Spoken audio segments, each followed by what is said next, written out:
Hi everyone, Great Power 60 here. Oh, I had to write down things that I wanted to talk about. So, welcome to a Tea With Me Tuesday.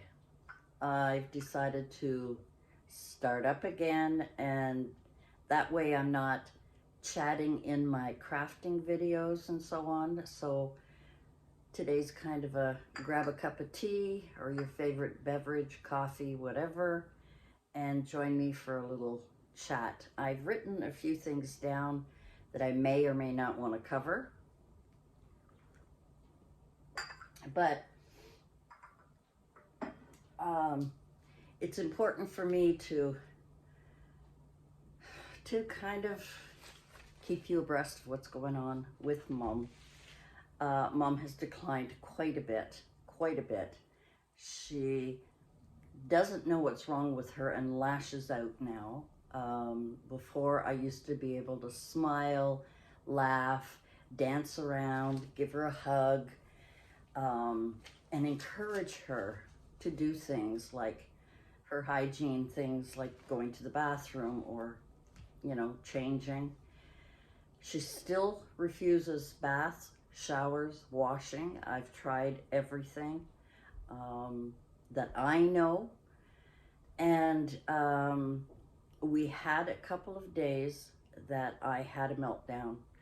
I called my daughter and I cried for 2 hours because I've reached my coping limits, and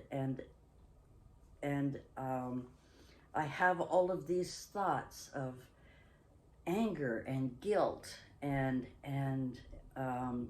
feeling inadequate, that all the things that I used to be able to do with Mom, to be able to encourage her to wash, brush her teeth, wash her face, her hands, things like that, are not working anymore.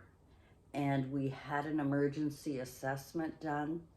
Now here in Canada, well, at least here in my province in Ontario, before someone can be placed in a nursing home from a home environment. Now, I don't know about any other situations, but let's just say a doctor has to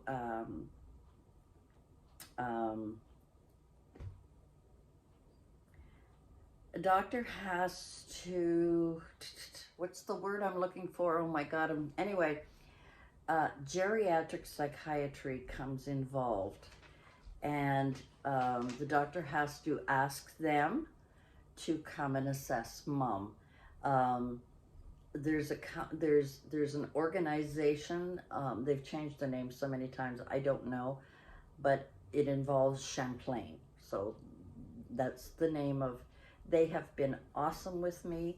We've tried to get personal care in here.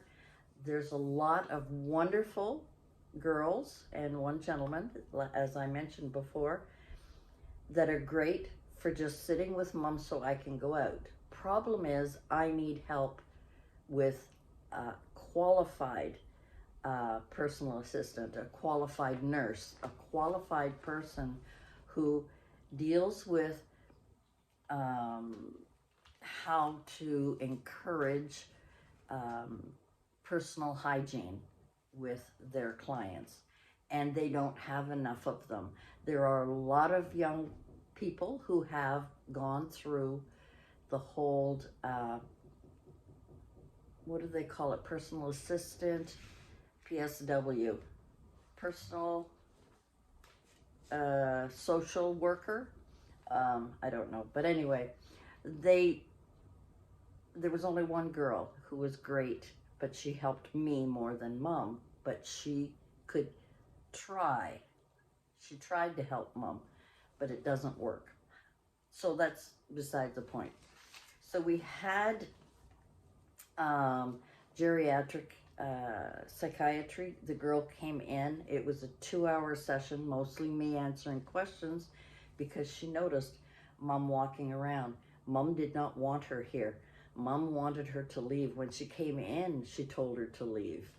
And, and I took Mom, I held her and hugged her and smiled and said, well, she's here to talk to me. She's for me, okay? But my mom, although she has this late stage dementia, I would consider it to be late stage dementia. She's going to be 93 next month. She's doing darn good for her age. She's healthy as a horse. Her mind is just gone. Anyway, the girl, they've been great. They have been great. And when I had a meltdown, I had an hour-long talk with her, where for the first time in the bathroom, Mom going to the bathroom, we talked, we laughed, kissed her baby, everything. And she started to undress by herself, and I let her be. And then I asked her if she needed help because she was having trouble with her pants. She had long pants on. And as I was helping her, she started getting angry, and she started hitting me and yelling at me, and totally out of character. I mean, Mom has lashed at me before and pushed me away, violently pushed me away and things like that. And I walk away. I let her stew about it, think about it. You know, the disease does not allow them to think about it. So we're at the point now where now we've had 2 good days. Cross my fingers, cross my toes. I've got the monitor there. She went to bed. She got up twice. She's now in bed. I think it's around 8:30, 9 o'clock. And, but if it gets to the point again where I'm having day upon day upon day, day after day after day of this uncooperative, violent outbursts where I need to walk away, and I do. I walk away from Mom. I now have a signal with Mom. I put my hand out and I turn my head and I walk away and I say no and I walk away. And I have to do that in order for her. If I do that repetitiously, although, you know, with dementia and Alzheimer's, whether they remember or not, I don't know. But to me, that's my signal to her, okay, I'm leaving you alone, I'm walking away. And if things had gotten worse last week, because this happened last Tuesday, Monday was a real bad day. Tuesday was my meltdown. Tuesday was when I couldn't stop crying because I don't know what else to do, you know. It's kind of at that point. But my absolute emergency situation is to bring her to Emerge and tell them everything.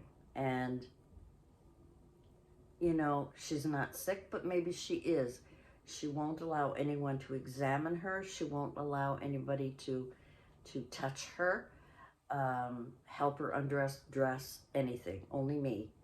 And even then, sometimes not. So, sorry I'm going on about this for a long time, but it's important to know that at these late stages, you know, like my daughter said, Mom, when we worked with these people at the hospital, we had a 7-hour shift and we went home and someone else took over. You are with Mom 24 hours a day, 7 days a week, all year long. You have no one to relieve you. That's why you're exhausted at night. So just to let you know, we are monitoring Mom over the next month, hopefully 6 months. I mean, you know, if the point comes where, you know, if Mom is acting unusual, our first thoughts is there's an infection somewhere. Well, she's 92, almost 93, might as well say 93 years old. There could be anything wrong at this point.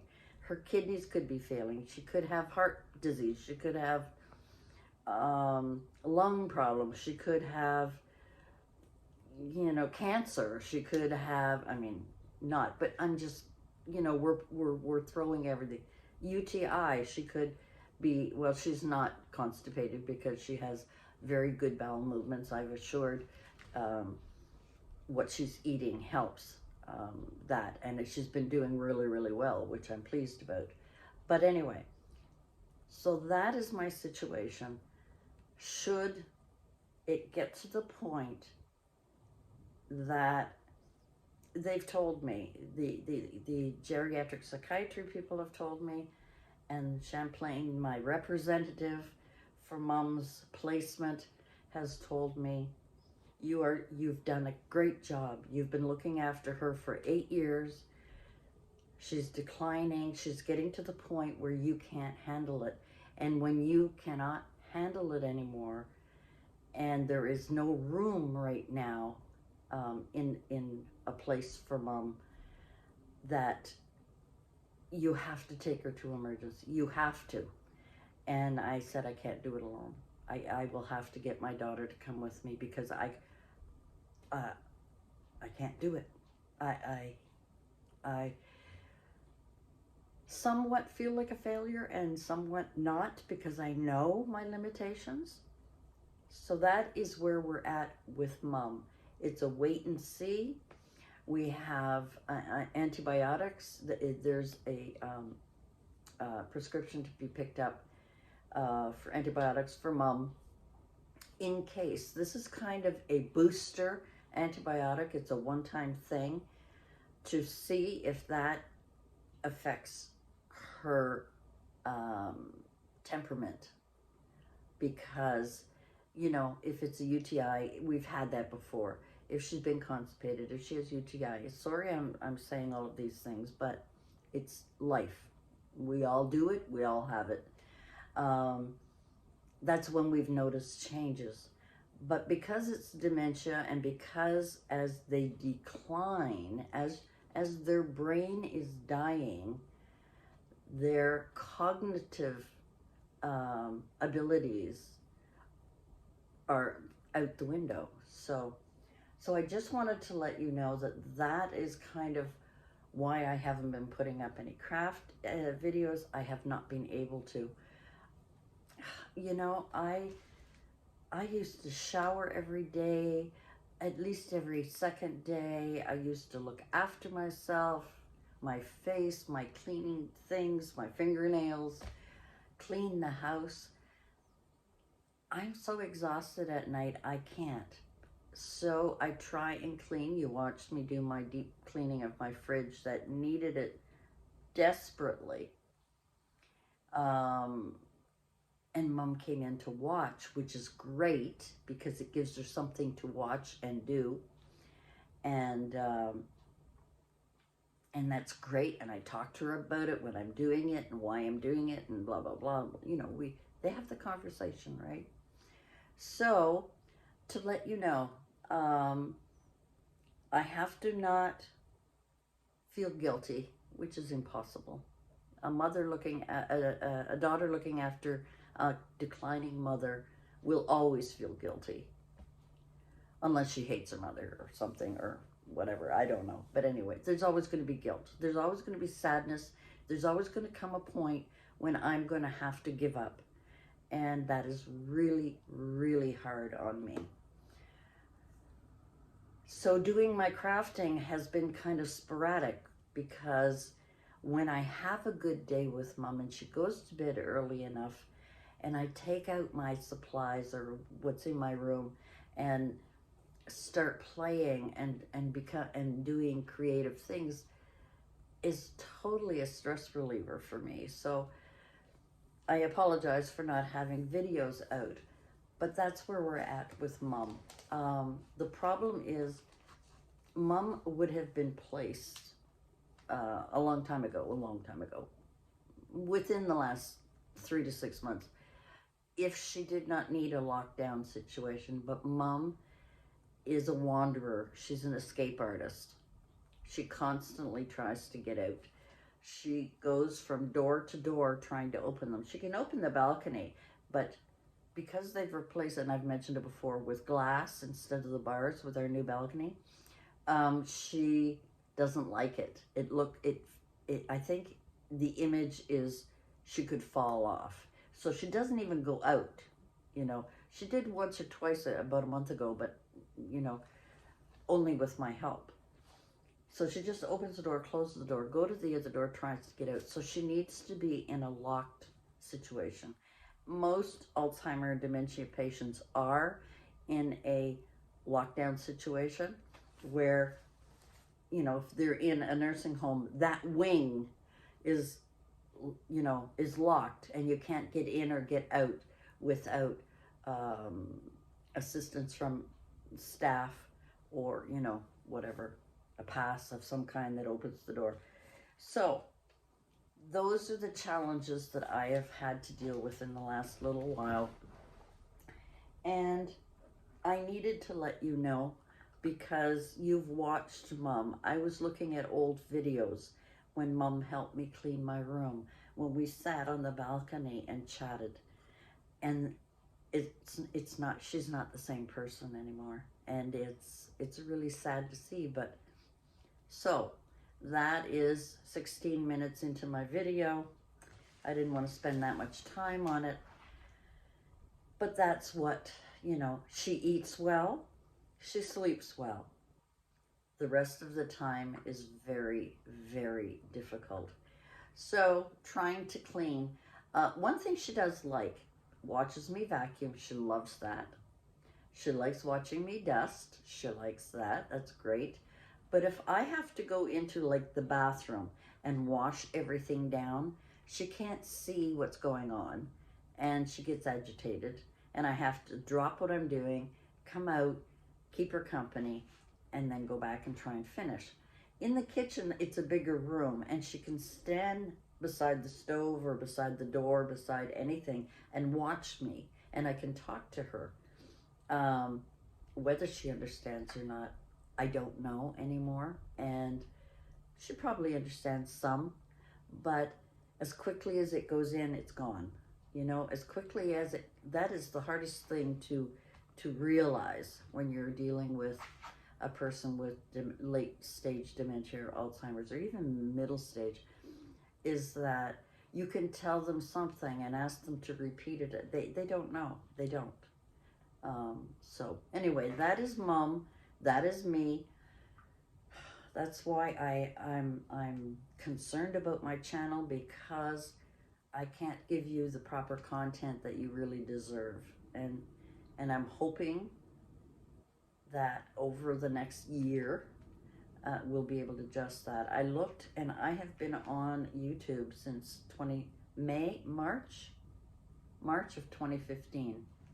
I have been on YouTube, and I have 3,000 lovely people that have been watching me from time to time, which is great, but it didn't grow as I had hoped. Excuse me. And that's understandable, because I have a different kind of channel where I chat with you a few times, do a few new things that I'm trying.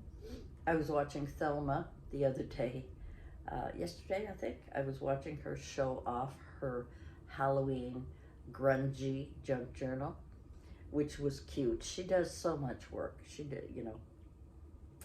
But anyway, I watch a lot of videos. I also watch a lot of movies. I like to go to bed, lay in my bed, and watch a movie that is absolutely fantasy, mind, eliminating stress.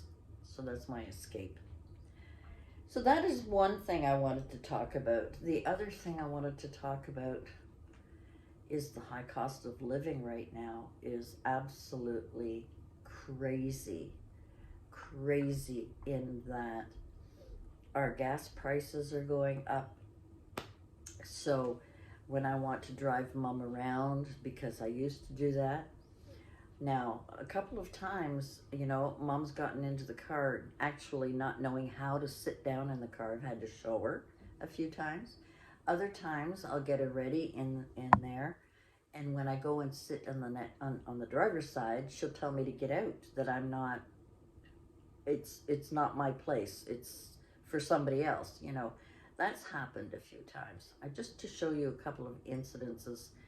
Um, I have, you know, it's funny how she always remembers about the seatbelt because I always, you know, pull out the seatbelt and hand it to her to hold on to so that when I go around to the driver's side, I click it in. She always remembers that. Funny. But yet, she'll tell me to get on the other side. You know, once I give her the seatbelt, she'll ask me to go sit. You're going to the other, and she's wanting to be reassured. And I say, oh, yes, Mom, I'm going to be driving. I'm going to go sit there. And because that's what she points to. And then I get in. One time we had done a lot of shopping and she was tired and didn't want to go in to the store. And I think she was having a little snack or a little lunch or something. And I went in, all I went in for was bread and milk and came right out. And when I got into the car, she told me to get out. That's not your place. That's his place or her place or someone else's place. And then I look at her and I have to, you know, adjust her hearing aid to make sure she can hear me and say, Mom, it's my car, I'm driving. And then we go, and it's as quickly as she says it, it's forgotten. So it's one of the other kind of quirky things that happen sometimes. But the cost of food is going up. I just got a notice my rent is going up, so I am going to be paying, I think it's $35 more a month. It goes up about 2.5% every year. And when I retired, the apartment I was living in at the time that I had decorated, I loved that apartment so much. But because of my uncle and my mom and my stepdad, everybody declining, and my need to be closer to them, I had to move closer to them and give up my apartment. But when I retired, my apartment's rent, I had calculated at 2.5% every year, how much it's going up, that my rent would still be about $400 more less than what I'm paying now per month after 10 years. You know, it's been more than 10 years, I guess. Yeah, it's been about 10 years. So, you know, the rents are crazy. If I move from here to another apartment, a one bedroom, I'm paying a little bit more than what I'm paying right now for my 2-bedroom. So I'm not going anywhere. Unless I win a lottery or somebody buys me you know, an RV so that I can travel, and which is, you know, kind of a dream of mine. I can't afford it. We went and got groceries. Now, I went and got the very same things I get all the time that used to cost me $40 now cost me $85. The exact same items. I remember going to the store, to our grocery store, and I was looking at, I can't remember the item, but it used to be $4.49. It is now $8.49. The same thing a year later. A year, double the price. So the cost of living is killing us, especially those of us who are living on a pension. Now, unfortunate right now, unfortunate because Mom helps with her pension, helps me with half the rent. But when Mom goes into a home, when Mom is gone, when Mom passes, whatever, I can't, you know, I had to sit down and create a budget where I could afford to eat, I could afford to live here, I could afford my gas, my car, my insurance, television, internet, etc., etc. You know, laundry. I've been washing a few things by hand, actually. There's a lot of things since COVID that have just been crazy. And I'm not the only one. I was comfortable with my pension, my money that I was getting. I was comfortable. And I was comfortable with mom sharing half of the rent. It has now become a pinch. And I have a good pension. And I'm thinking, how are these people my age, 60s, 70s, 80s, unless they've had a good pension, how are they living? Unless they have their own home. Not everybody can own a home.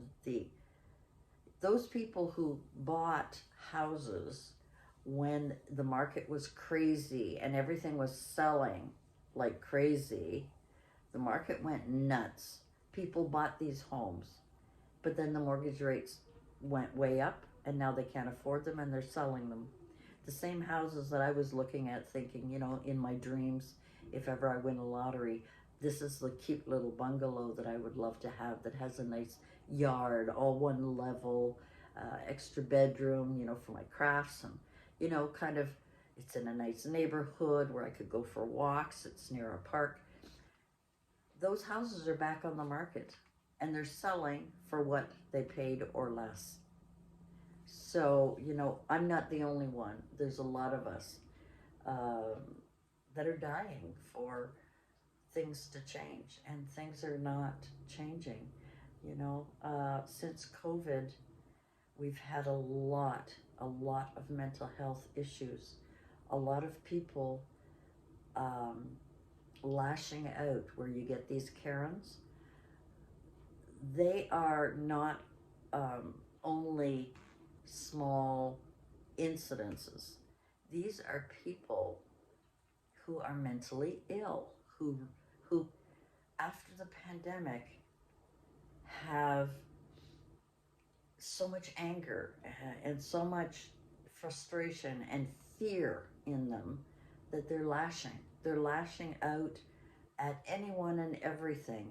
And people who were confined during COVID, we were confined to our homes. We were not allowed to go out for a while. We were not allowed to do this, to do that. We had to be confined. That's like being in prison. And once you get out of prison, once you've burst that bubble, it's hard without talking to someone or getting counseling. It's hard to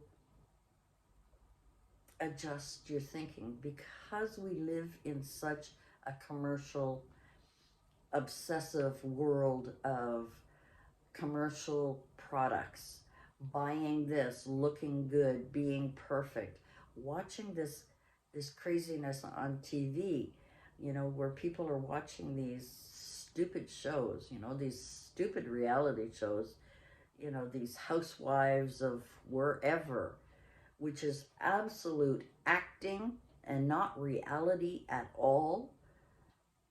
And being bombarded by this, we have a global mental health issue where people who have been confined for so long are now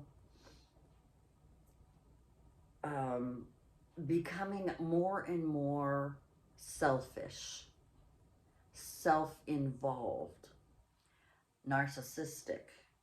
They have totally tried to manipulate the world.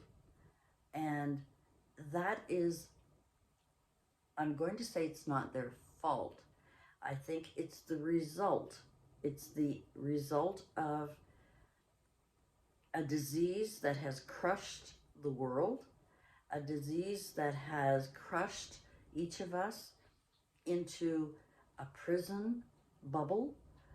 And then once that bubble has been burst and that release comes out, there are so many people that cannot handle it, that cannot deal with the new realities of not being able to afford things, of being jealous. There's a lot of very demonic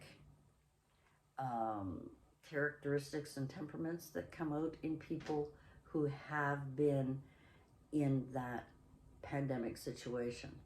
I would be very, very interested in knowing somehow, being a fly in a wall, of the pandemic, the earlier pandemic of what was it, 1917, 19 something like that, where we had a worldwide pandemic, and how people came out of that, you know.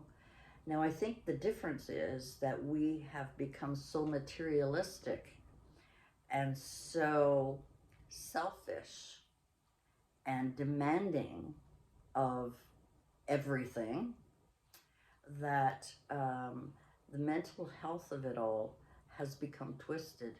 And I really, really feel bad for a lot of people, because I know there are a lot of people that could not handle it, especially younger. I think the older people, I'm going to say over 60, we've been through a hell of a lot in our lifetime.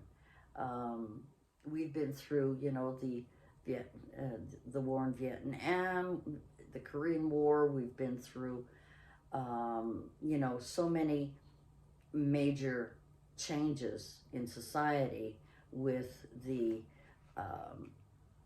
you know, the breaking away of slavery. And I mean, I don't know a lot about that, so I can't talk about it. But, you know, the kids of the 60s I grew up in, the drug use, the you know, wanting to be free, and so on and so forth. There's been a lot we've been through. So as we look back on that and then go through the pandemic, it's like one more step in our survival. Whereas the younger people who have not dealt with a lot of this have, and anyone under 60, have had a lot of extreme anxiety and depression and mental health issues because of trying to deal with the extremes in our lives right now. The extremes of there's duty and community and faith and family units, and all of those, being a good citizen,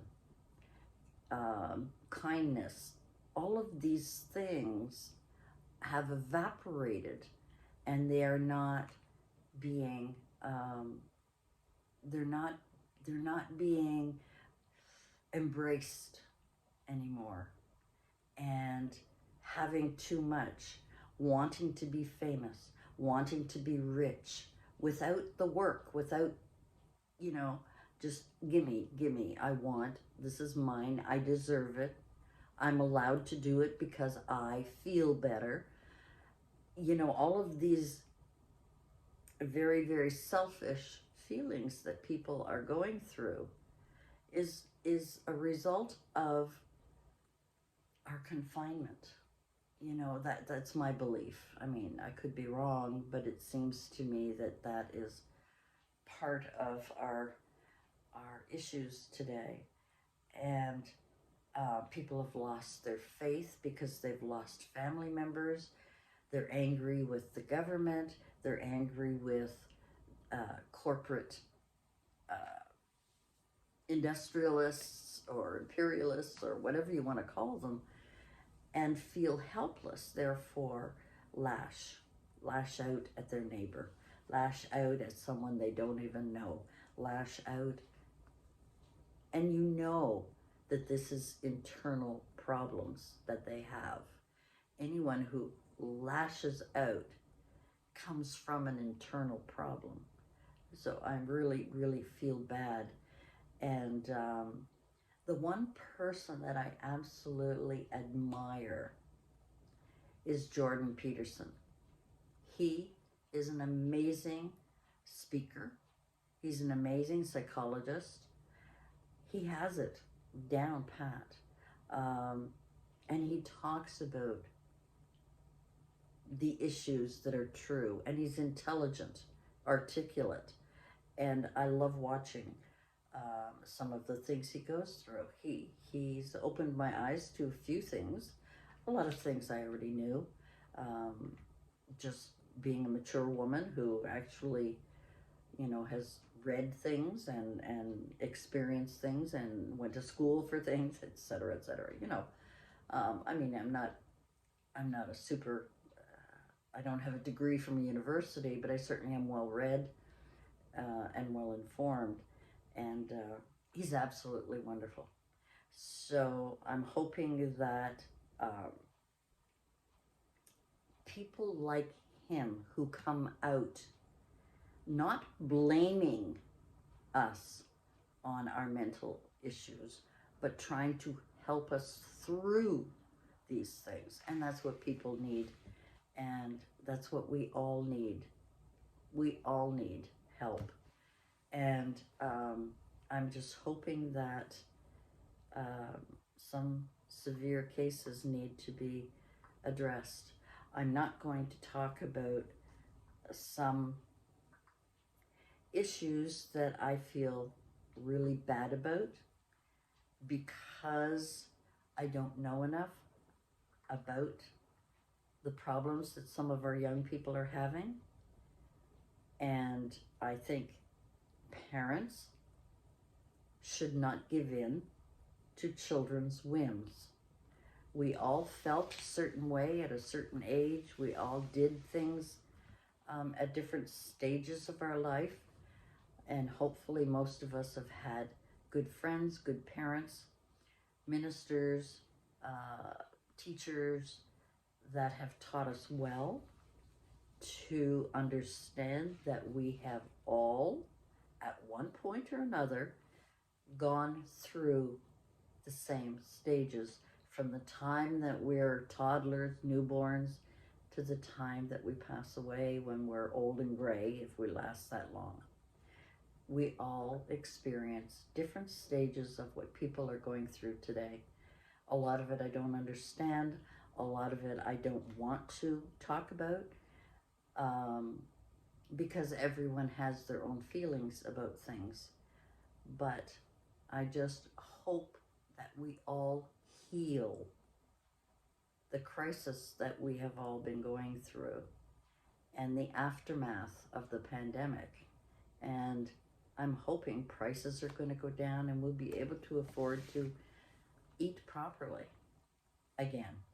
I'm not paying $25 for a steak.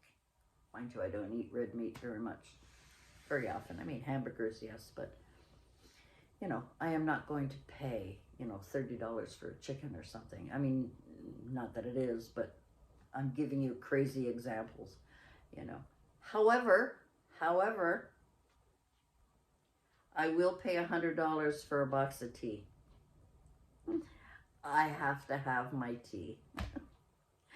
Anyway, guys, that is it for my ramble. I have been on here a lot longer than I expected, but I think it was important to come out with some of these things.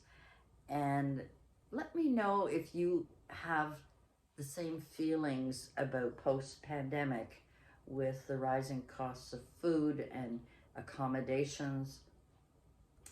Clothing, actually. There's still been some good prices on clothing. That's a weird thing. The necessities we need, which is food, has gone crazy, whereas clothing, you can still get a good bargain. Go figure. But we need gas for cars. We need electricity for our homes. We need food to eat. We need water. Although water's been pretty good price. It's been bottled water now. Has been good price. But anyway, guys, thanks for joining me. Thank you so much for listening. Two-part thing here. First off, about Mom.